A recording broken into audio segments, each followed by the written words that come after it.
is Dr. Bev Knox, and you are listening to my psychology tutorials.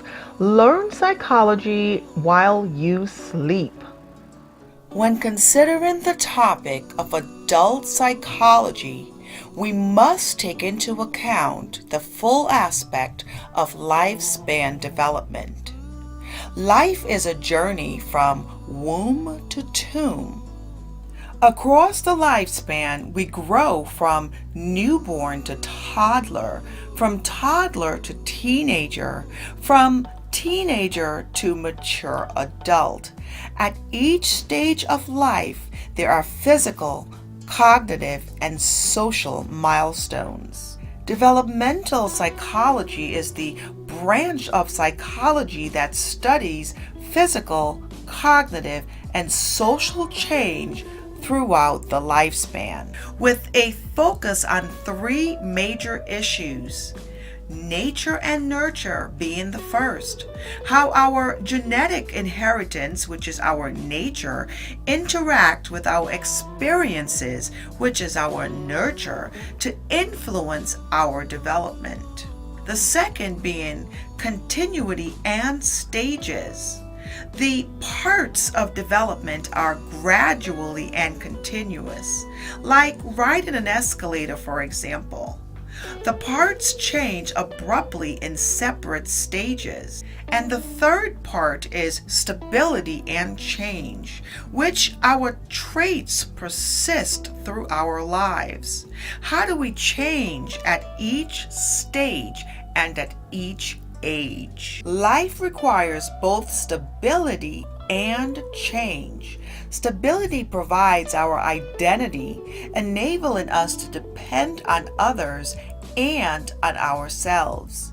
Our potential for change gives us our hope for a brighter future, allowing us to adapt and grow with experience.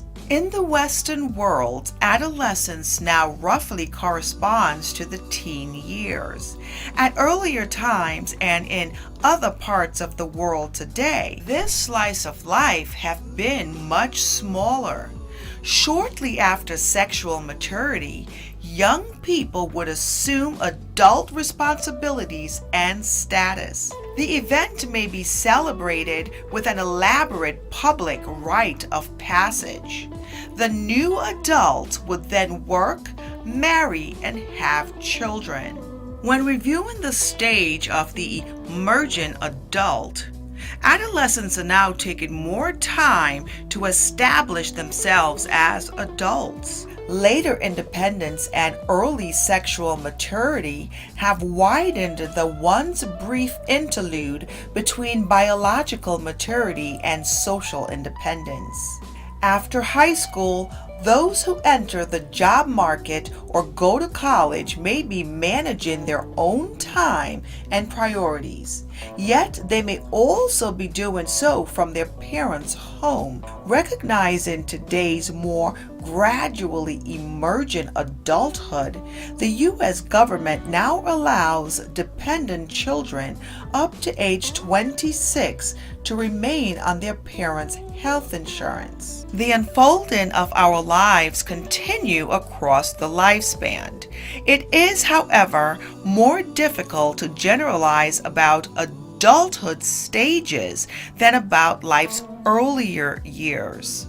Early adulthood is roughly 20s and 30s, middle adulthood to age 65, and late adulthood the years after age 65.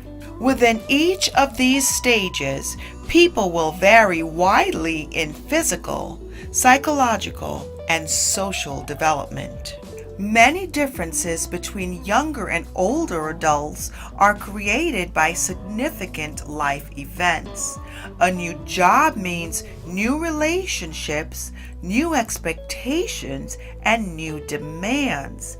Marriage brings the joy of intimacy and the stress of merging two lives.